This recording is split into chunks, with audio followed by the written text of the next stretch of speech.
Thank you for watching another one of my podcasts. Today I'm with longtime friend Julian Osorio. Julian and I served in the military together, so a lot of our conversation revolved around our military experience. Today he's introducing me to cigars that I'm going to try maybe for the second time. My first time was with Julian. In the background, you might hear Jonathan Arantes, the lone guru who was in my first episode. Thank you guys for watching, and I hope you guys enjoy.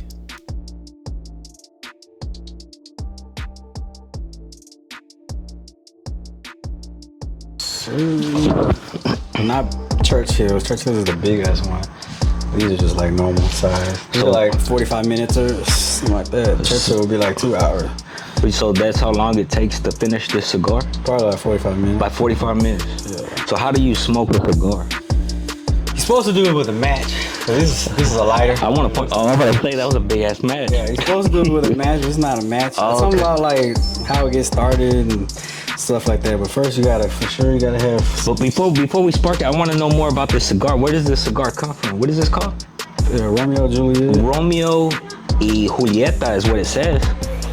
Yeah, I don't know. Romeo and Juliet. Yeah. And do you know where these come from? Nah. Okay, because I always hear when I talk about people talking about cigars, everybody talks about Cuban cigars. Are those supposed to be like the best kind? I mean, there's a spot here that I get them in Houston that I think it's called like Don Julio's cigars, something like that, off of Fountain View. The leaf is Nicaraguan, but the tobacco is supposed to be Cuban. Oh. Not this one, but they hand roll them there. Like you walk in the shop, they roll them. I don't know what's so special about it. Okay. Maybe, All right. maybe they're legit, but these work. Yeah. All right, without further ado. Yeah, you gotta have yourself a cigar cutter. Okay. Or you can just bite it off, but Yeah. then you're gonna have that taste in your mouth. You remember Fast and the Furious? Yeah, Tyrese. touch finger. You want Tyrese He tried to steal one. Yeah, he tried to steal the cigar cutter. But yeah, you're not supposed to really inhale it. You just play with the smoke in your mouth, and then the ash, you should just let it fall off naturally. Don't try to go like this or something like that. Just honestly try to have a competition with yourself, like see how big you can make the ash go. Okay. I don't know. That's just what I do. And how you hold it, with 2 fingers? I do like that. And just I'm just gonna copy, mimic what I seen in movies. yeah. And I put it on the side. And just take small little puffs. Okay. Not like smoking weed. Like Yeah. just like small, tiny little puffs the whole time. Like we're successful, Or another. When I see somebody smoking a cigar, it looks like I don't know, like they got stuff figured out by the time they start playing with these. Yeah, I mean, it's that's what I just brought up in the conversation about. I've only heard about Cuban cigars, but those are supposed to be the good ones. I remember in Cancun they had people selling. Oh yeah. Yeah, I wanted to check it out. I didn't have any cash on me at the time. Probably not real though. Huh? Probably not real. I'll tell you the one here in Houston, like I mean, what's it's the relationship with Cuba and Mexico as far as cigars go? Or you can get them there, it's not illegal. Yeah, so there's probably some Cuban cigars in Cancun. Everything over there. Well, me being an import and export, I think about those tariffs and those sanctions.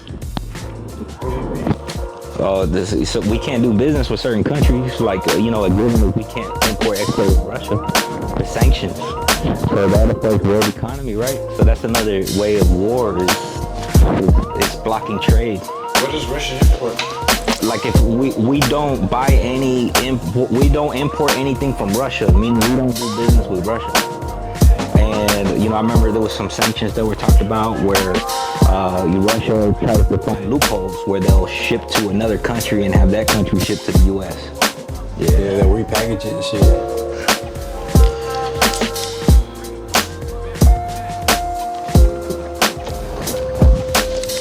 You gotta take like small, like even lighter. You gotta play with it and kind of spin it too, so where you can try to get a even on the ash, not just one side burnt. You ever smoke a cigar? No. They get you light. I smoke cigarettes themselves, or you supposed to smoke recent, heavy? supposed to keep smoking it out, right? This, yeah, you just put it in your mouth. It basically it numbs your mouth, and then I think you'll probably eventually, I guess the tobacco goes through your mouth into your bloodstream. So you don't inhale it into your lungs. You just play with it. Literally, you just take small little. I had to do stuff. I had to go to school. And you never dropped the ash? No, you don't want. I mean, you can, but I don't know why they said no to. They don't. The first time I ever smoked a cigar was in Iraq. You ever smoked in Iraq? No, I remember there was a cigar club in Iraq. Did you join the cigar club? What did you learn in the cigar club in Iraq? You're smoking a cigar next to a bunker, so it only took me 2 seconds to get into a bunker. I remember, were there a lot of officers in there? Or all ranks? Oh, ranks, I think. Yeah, you went in PT, so nobody knew who. I mean, no, we knew who they were, but you weren't talking rank. And it was just a social club, was that right? It was a social club next to a bunker. Yeah. It was called the Cigar Club, and then we have like barricades on this side, and then the bunker was right there. So yeah, you just be. I remember when waiting around and running into a bunker. Yeah, you know what's interesting is now that I reflect back on my experience in Iraq, everybody who was in Iraq, they were all going through something. You know what I'm saying? Because we were all away from our families. We were in another country, so it's kind of like people were trying to recreate themselves. Like for me, I remember being in the gym, so trying to read and just lifting weights. That was my first time being aggressive, because I needed that. You got into combatives. My first half was completely different. First half, I gained like 25, 30 pounds. Because you were going to the fast food places? No, not fast food. I was eating at the regular defect, but I was eating 4 meals a day instead of 3. Oh, so you're eating a lot. Yeah. Huh? What was good? I mean, it was an unlimited buffet. Yeah, it was good. I thought it was good. Yeah, it was good. I mean, it had a Subway 24 hours, like not real Subway, but a sandwich guy. The guy would make me a sandwich I wanted every day. But that's why it was perfect for lifting weights. The chow hall was open, so you just woke up and fat. But you had a choice to go to the gym. No, I got fat, and then right before I went on lean, I took a PT test and failed it. And like, all right, when you get back, you on mandatory PT. So then I had to start doing 2 days, and then the rest of the department, then I lost weight. Yeah, I came back better. I remember you got some certificates in combatives, right? What did you learn in combatives? Well, that's when you came back and started boxing over here too. Combatives, I mean, it's cool. That was like, because they had the Certified 1, Certified 2, and then Certified 3. We did 1 over there. I mean, we learned some cool, but... So let's take it back, Julian. That's also an interesting topic. Why did you join the Army? Well, you were trying to fuck me over for $2,000. No, but I okay, you were trying to fuck me over for $2,000. Nah. I had already talked to a recruiter. Cause you told me before I saw you that you were thinking about going active duty and that you wanted to go infantry. Well, no. You wanted to do infantry? I was working at Walmart doing the oil changes and stuff, tires and oil changes, and I was trying to be a mechanic. And then I had already took the ASVAB, already had a recruiter, and then I went with my dad. The one on Western, I don't think it's there no more. It used to be Air Force, Navy, Marines, and Army. Yeah, with the slick wheelies or something it was used to be. And I went to all 4, talked to them all. Air Force didn't have no bonus. Marines, they just didn't seem interested. Navy didn't seem interested. And Army had a 20K bonus. No, they had a 20K bonus, but they were only offering me like 6 to be a mechanic, because I thought I wanted to be a mechanic. I thought so too. Yeah, but then my dad was like, he was active duty. He was like, hell no, you want to be a mechanic. You want to be in the motor pool every motherfucking day. Like, you don't want to be that mechanic. Yeah. You're not going to be working on tuning cars and shit like that. So I feel like it's a valuable life skill that, those mechanics now. Diesel's not even, it's all diesel vehicles. Oh, I guess getting a being a diesel tech out here in the civilian world. See these cyber semis. Yeah. You do that shit every day, bro. Your hands are black. Yeah. I mean, so I remember it seemed like he always knew what he was gonna do because he went into the Army to do accounting. or finance? Well, nah, Yeah. that Did you get that job? all right. So look, I talked to active duty, and then I didn't choose a job, so I was still kind of like, what do I want to do?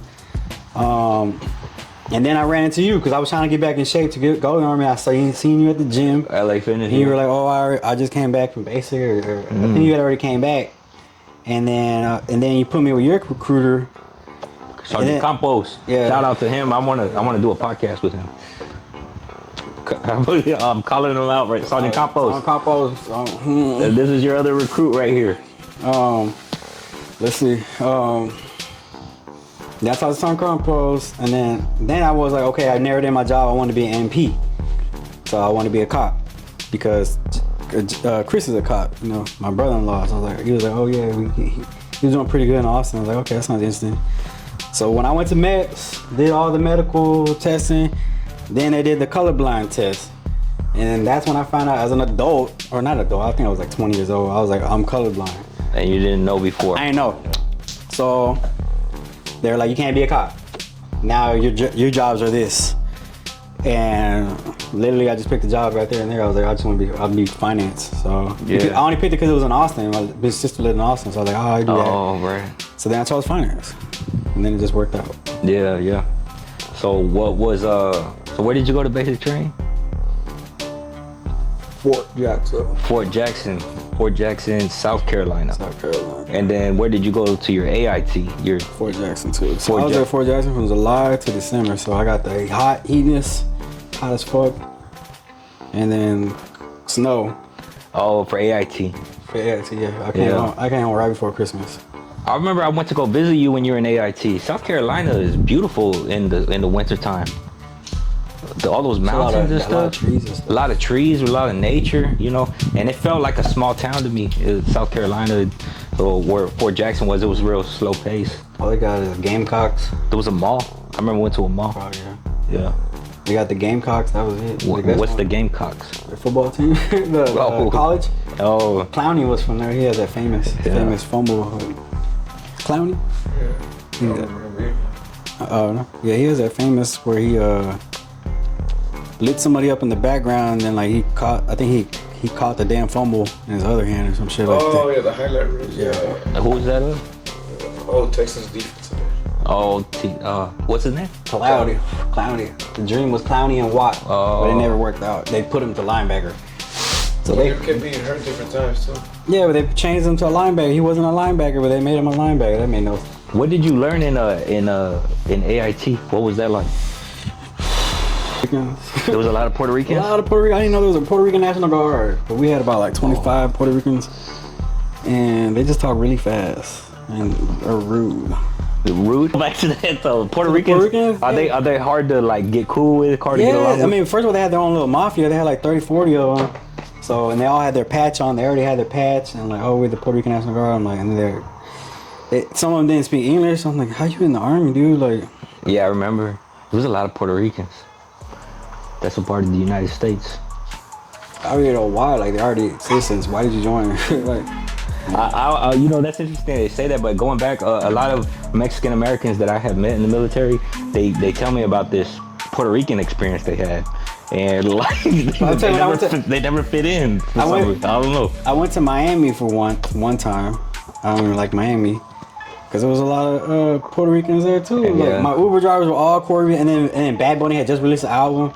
I had one Uber driver that was jamming the shit out of Bad Bunny like we were at a concert. And I was like, motherfucker, like he's cool with it. We were in Puerto Rico. Yeah, I was like, man. I remember going to Miami. I was like, man, we too close. They're all here. Miami is. I feel like that's a Latino city. Miami. Yep. Cubans too. A lot of Cubans. Yep. I can deal with people. They call relax. Like, Cubans are like Puerto Ricans, bro. I went to that famous Cuban cafe. It was chill.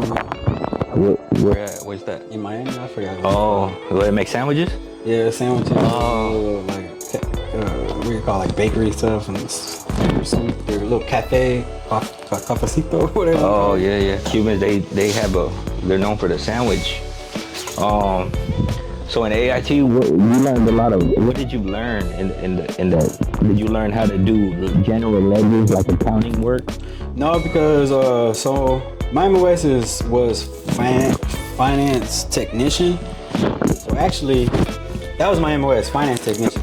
So it was more like a bank teller, working at a bank. So just receiving cash and giving out cash, giving out receipts, tracking your little cashier box.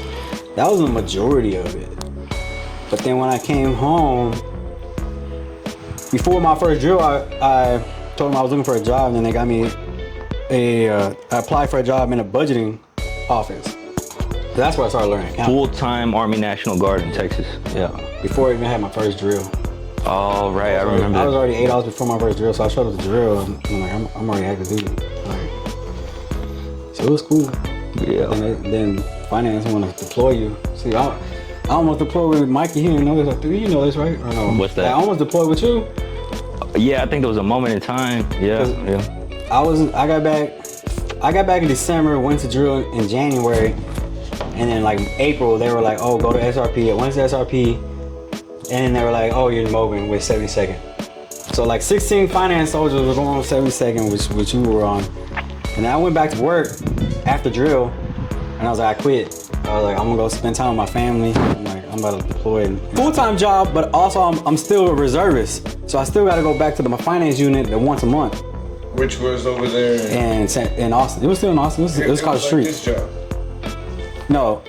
Yeah, my full-time job was in a building. For the Army. For the Army. Oh. But then I still was a reservist. Yeah. And my unit was over here for finance.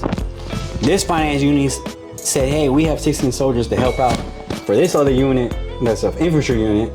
And like they sent 16 finance soldiers to go. And I was one of them. So I went to work and said I don't want to go because they were deploying the year after, and I was like, oh, I'll go with y'all. Like honestly I didn't want to go, but I said that because I drill, and they were upset, and they kicked me out. I mean, they didn't kick me out, but basically they transferred me to this place now full time, so I didn't have to go back to them. So I got into another unit, where I worked full time, and then deployed with them. But I almost went with you. Yeah, I remember. I'm glad I didn't, because my other fellow finance guys were gunners and shit on Humvees. Yeah, that my deployment was different. Yeah, my deployment was. Oh, so you weren't gonna go as a finance? Whoa, well, you're infantry unit. They didn't even have finance positions. Yeah. I mean, you were gonna be wherever they need you. We were fillers. Right. I mean, whenever I was an aviation operations specialist. That was my military occupational specialty. But when I went over there, I was a prison guard. You know, that was like they put us in a BSB, which was called a brigade support battalion.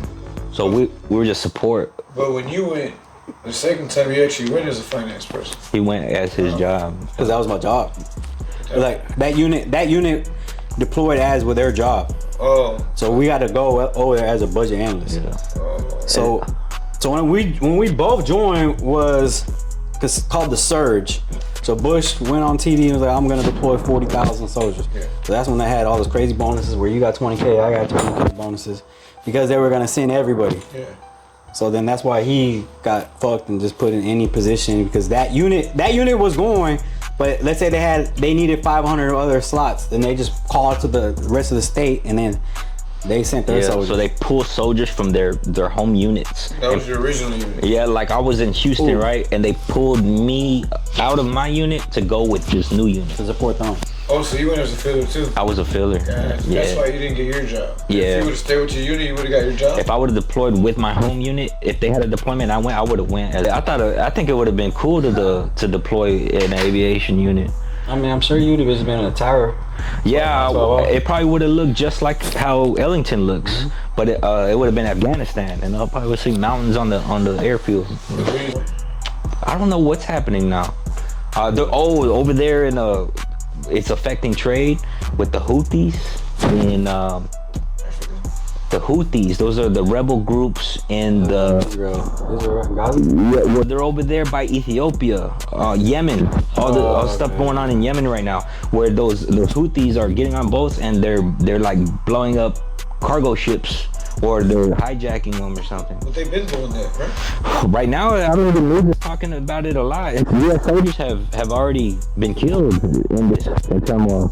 So we're trying to. I think we're trying. The Navy is, and the Army, the military are trying to protect U.S. interests in the waters over there. So being an import and export, getting insight into what the Navy does. Yeah, they have to protect the cargo ships and trade. Yeah. Would you ever do the Navy? I think they have some. I feel like the Navy is technical. They deal with like radars and computer systems and submarines. So, choice in your life. Nothing you could do. Nothing you could do. That's not in your hands, but Yeah, y'all seen Pearl Harbor? Well, they, the summer they can't get out.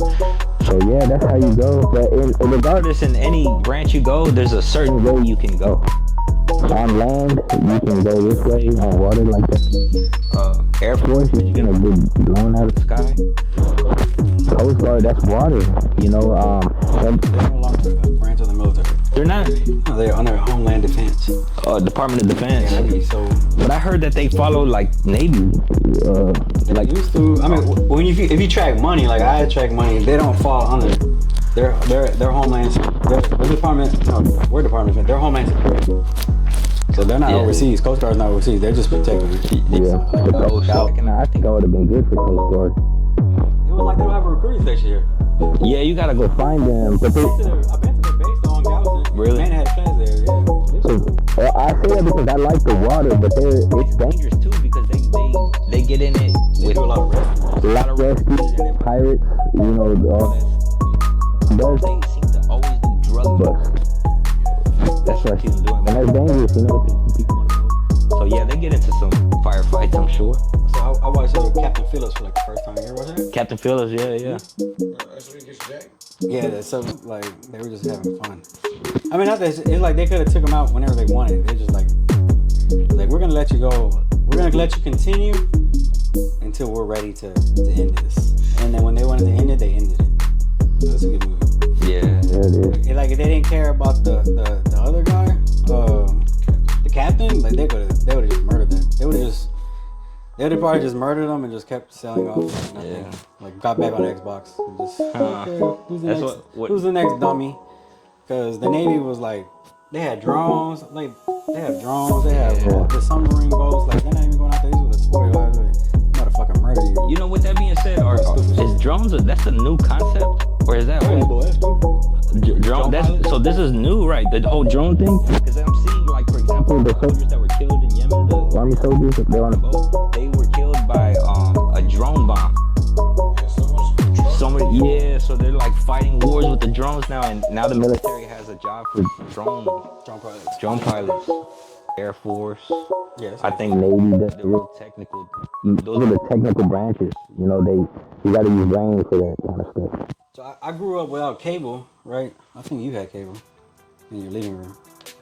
You did have cable. But and then we used to go over to the neighbor's house. He had the box. I used to watch PBS. I love PBS. I don't know why it's just documentaries and stuff. And then I remember watching Street Flavor, like at midnight. Street Flavor. That's the soul of the South. Huh? Yeah, they started on PBS and then it went to UPN or whatever. But they had a documentary series called The Carrier. You ever watch that? Look at 4,000 people on a carrier. That's like a cruise ship. 4,000 people. So it was like they had their own on a carrier ship. That's the one that holds the planes. No, it's not a carrier. It is. Oh no. But what do they call it? Carrier ship. Yeah, it carries it has the fighter plane, the fighter jets. Right. So what is the documentary about? It's like how they live. Like it's crazy. It's like you have like a city out in the sea. Yeah, that's what the Navy I hear is like. It was like, man, that many people, 4,000 people. Like you don't know everybody. 4,000 people. Like no way you know everybody on that shit. I think another perk of being in the Navy is I feel like they got to travel. They would stop at Italy ports and all You these. single? Huh? Single, no kids. Yeah, I definitely go see the world. Right. I mean, but that's when I joined, I was single. Like when you're in your 20s, 18, 19, 20, there's a lot of single people. At this age, a lot of us 35. No, you can't do that no more. Even then, those higher ranking people that are our age, they're like, they have families back at home and they're still doing that, you know? Yeah, it's like a Walmart. It's regular people there that work there, like people at You- Walmart. They're not in the military. Yeah. Yeah. Yeah, it's like You walk in there and you feel like you're not in a foreign country. you're at Walmart. And you're like checking out the magazines, But the everything- candy section. Everything's MSRP though. So you know, like Houston is what big company is Halliburton, right? So Halliburton was what Dick Cheney's company. Oh, it was. So they got awarded like big ass contracts, and in Houston, they would literally just go to homeless shelters and offer them jobs overseas. And they went from being homeless to making 120, 150K a year. I would have did it. Because I mean, you would It's have. tax free up to 88K. Huh? If you're a truck driver, yeah, but if you on a base, no. Like if you work, like there was jobs working in the post office. HVAC guys fixing the AC units on base. Oh, those were military? No, they were contractors. I mean, they have military guys that do that, but then they hire contractors to, you know, do it too. Because it is a dangerous job, right? So they get government contracts. I'm assuming it's a lot of, I don't know, all that stuff. The military didn't want to have those jobs anymore. So like we don't have these other jobs. We don't have plumbers. We don't have hair. Like remember Hank Hill, the guy who was a barber. What's his name? Uh, The lonely guy. the lonely guy. That was Boomhauer? Bill. Yeah. Bill was a barber in the army. They don't have those jobs no more. Oh yeah. So now, like we don't have post office. It's cheaper to contract. It's not cheaper. It's not. Yes, it would be. I feel like the MOSs, for example, the military occupational specialties, there used to be, like you said, a barber and whatnot. They had like a carpenter occupational specialty. I don't know if that exists anymore, but if it doesn't exist, it's because the need, right? I feel like when we were going to Iraq, they needed carpenters to help set up base. So soldiers in the beginning, I remember Sergeant McConicle, he said he was one of the first waves to go into Iraq, and they're the ones who made the bases that they are today. Like they set up the walls, they set up the bunkers, so they were like really out in the open, you know what I mean? So like whenever a base is established, it ends up becoming a city. One of those in a long time. I did what I wasn't supposed to do. No, it came off by itself. Oh yeah. You got pretty long. Like look, that's mine. I've only had one fall. You know what's ingrained in my mind is whenever I used to watch the Jetsons, and they used to smoke cigars on the show, on the Jetsons. Would you say you're You maybe? have a cigar club, military one too, but it's way over there by your house. I guess I can make it sense. In the Woodlands? Nah, you know what I think? I know where two off the top of my head are at. No, but this is hosted part. What if that's where all the billionaires are at? In the cigar clubs. That's where you go network. You go in, you puff cough with these millionaires. They've been doing it for decades. So But yeah, it was honestly I feel like it was my bosses that took care of me the most, that really changed everything, I think. Because you know, getting a full-time job, going from working at Walmart to now making $4,000 a month, which is probably not a lot now, but back then, well, I was 21 years old, making $4 grand. I felt like I was rich. yeah. What What year was it? 09? So I'm like, when I look back, I'm like, man, this is all the army that helped me out. Like, I was being paid $4 grand. That's not a lot now, but back then I felt rich. Like, what, my car payment was like, maybe like 300. Insurance was like 80. My apartment was like 900. Like, I had like $2 grand left to spend on whatever. Like, Yeah, I remember. I just felt, I remember that time. It seemed like you were doing well. You had that nice apartment over in Austin. I was, So how is Austin to live? Is it safe? Is it? I think so. It's like I for think it's just like Houston. Like, you have bad areas. Just the suburbs. Yeah. But the people are different. Culturally, Austin is different from Houston. Because you're at the capital, it's more political, I guess, because it's literally a senator or a. Why is it so different? They have their culture keep Austin weird. Yeah. But I think like raising a family and living there is cool because they always have something going on. Like here, I don't think like Houston tries, Like, but they don't have festivals and we have this. Like, Austin in size is smaller than Houston. Houston probably got so much stuff going on, but there's stuff going on in Alameda and then Sugarland. Yeah, different sizes. So I imagine LA is probably like this. But Austin is a lot smaller. You can get to everything. Austin utilizes that. I don't know what it's called. This concert area, the grass next to the river. They utilize that every weekend. Every weekend that thing's booked. Like this festival or this event, this, like every. It's a youthful city. Dude, I'm thinking about the university, UT Austin. That's a big. How many students are enrolled there, right? And they come from everywhere. So all those cultures coming from different places coming into the city. I think it changes the culture. Like it makes it. I don't know. But it's grown. Now it's expanding to Round Rock, Georgetown. Round Rock, yeah. Round Rock's coming up. Yeah, Round Rock is nice. Yeah, that's where they have that Kalahari resort. Yeah, I've been twice. Oh man, it was, I want to go. Ezekiel loves it. But I wanted to ask, like, you were married during your time in the Army. Mm-hmm. Was that hard, being in the military and being married? Whenever I went, I wasn't married. I was single. Stateside, yeah. I mean, no, stateside, no.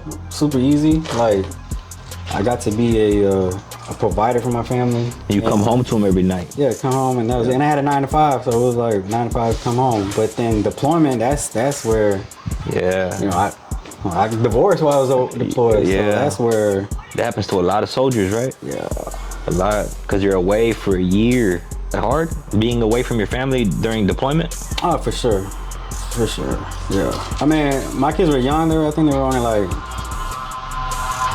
9 months, 10 months. Yeah. Not that old. So. And that's crazy that you say that, because like I said, I didn't have any kids when I deployed, but I still have dreams. But in this dream, I'm going back to the Army, and I'm thinking to myself, my son. Like, I'm leaving. Like Ezekiel's here, I'm in present time, but I'm like, why did I sign up again? Why did I do this to myself? And I'm deploying like I don't. You have dreams that you deploy again? Yeah, I've been having dreams, but I'm in present time. I have a wife and son, and it's kind of like it's real because you feel that homesickness, and I don't know, but because I think there's a part of the military that I miss. I think that's what's happening, but it does not fit with this present time of living. Yeah. I mean, I think the way my life is now, I would be able to deploy and not be like I was back then. I wasn't back then. I wasn't worried. My first half deployment, I was not worried. Second half deployment was like, it was worse. But if I had deployed, if I was in, I would be okay. Do you think we got FaceTime? Like back then, there was no FaceTime. Yeah. So we have phones now. Like, But what about, like, do you think your mentality would be different because you're older now? I would take advantage. I would come back with a 6-pack. Oh, I would take advantage of that shit. What? Yeah. Nothing to do. I would work out all day, every day. Like, why not? So you would have I would eat right. I would run every day. Like, for what? Like, you have nothing to do but work out. Come back, the best shape of your life. Out of 5, you working out. Like, just being outside, you're sweating. Like, made out of concrete. Like, it could withstand a mortar. But another interesting thing though is the people in the military now, their experience. This is a new generation. I feel sorry. Yeah, they're not. It's no longer Iraq and Afghanistan. Like these soldiers today, they're in other conflicts that we didn't experience. It's not the desert anymore. All these people like when they attacked Iran, like, man, you gotta be brave to go after Iran. Like, Iran has retaliated, and the United States is still just sitting back, like, they're gonna be like, okay, we're gonna help out. They're just gonna do what they're doing in Ukraine, just funding it but not being in it. Are there any U.S. personnel in Ukraine helping? I'm assuming. I'm pretty There's probably sure some military. They have to be training assistant. That's what Yeah, yeah. Training and assistant. Fire at him. Yeah. I think by the time we got into the military, there was already 5 years of war. That you had veterans here with you that been to war that could teach us to go to war, right? And then teach these people to go to war because we had that mentality. But now, everybody got out. Like, there's people in, but like they did their 6 years now get deployed. I'm like, what the fuck? Like, the moment I got to my unit, they trying to deploy me. Like, what the fuck? After my deployment, same thing. I went back to finance. oh, we're deploying. Finance was deploying. I'm like, I don't want to deploy. Like, I just got back like 9 months ago, and like we're leaving again in a year. I'm like, oh, I don't want to go. But I forget there's also deployments that are not in war zones, like the Bosnia. Yeah, Bosnia. Yeah, there's a lot of they were in Bosnia there. There's something going on there. Also, some soldiers deployed to Africa. Africa, right? I don't know what was going on over there, but they went to Africa. We had those people who've been in war now. I'm like, they see this stuff like in Iran, like we about to go to war. Like we about to go to war. I feel when I see like they offering bonuses, like it reminds me of back how I was like we're trying to beef up the army because we about to do something. Yeah, yeah. And that's that's a 5-year plan. You want to. Yeah. But also with these different scenarios, I feel like the attacks and the strategy is different. You gotta train. Like I hear the Army PT has changed. They lift weights now. I mean, that's the To pick up somebody, you know. I can't run. Yeah, the running is hard. You ran 3 miles the other day? I mean, yeah, I can run distance and at my pace, but the army test, you had to do 2 miles in like 16:28.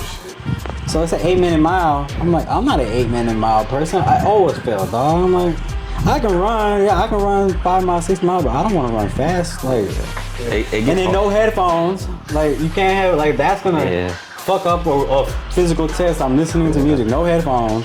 And then you're wearing the plain army clothes, like gym clothes. Early in the motherfucking morning. Yeah. I'm like, why? Like, this is not my best physical time at 6 o'clock in the morning. Like, I'm not awake yet. I think we would appreciate a run at our age now.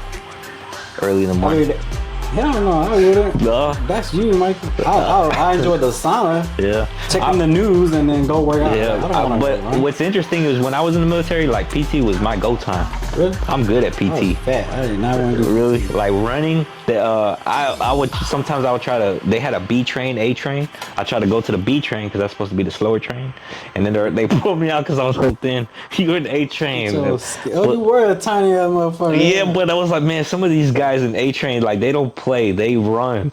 Like I'm talking about 12-minute 2 miles. Yeah. You know what I mean? They put me out, and I had to keep up with them. Is that the one where y'all keep switching to the front? I think there's something like that. Yeah. Off like that. Last man up. Yeah. That's they do sprint, so that you building your stamina to sprint up. But most of the time, like if you're doing everybody, like they broke it down in teams and they know the speeds. But let's say they did one big group, they'll put the slow people in the front.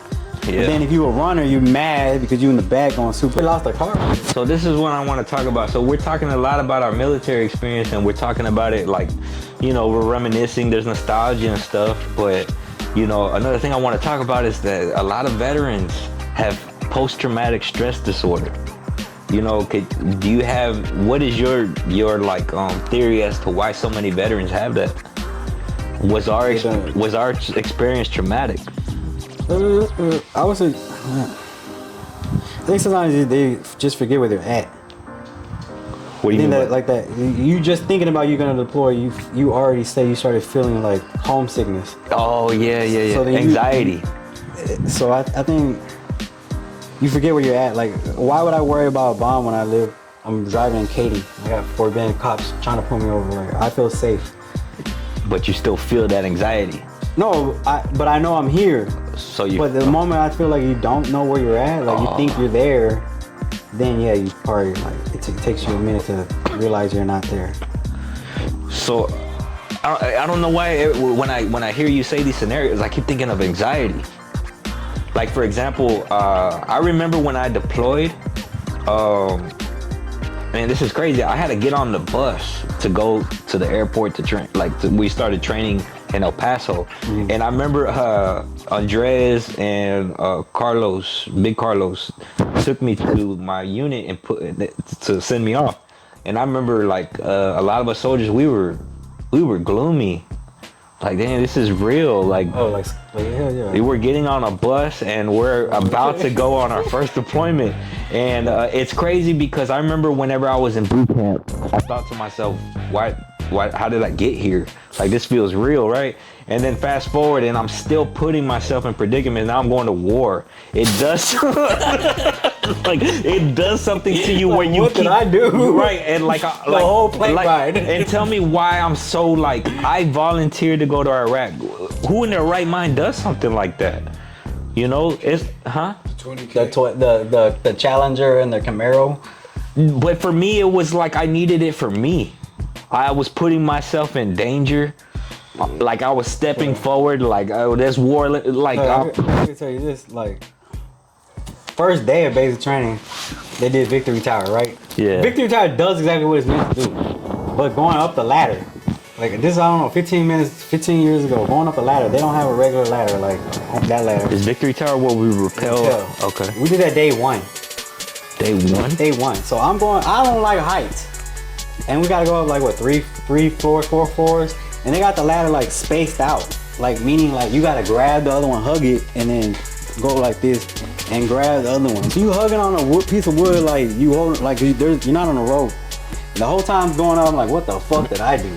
Like, why am I here? I was mad. Like, fuck this bullshit. But I remember they told us about that tower before we got there.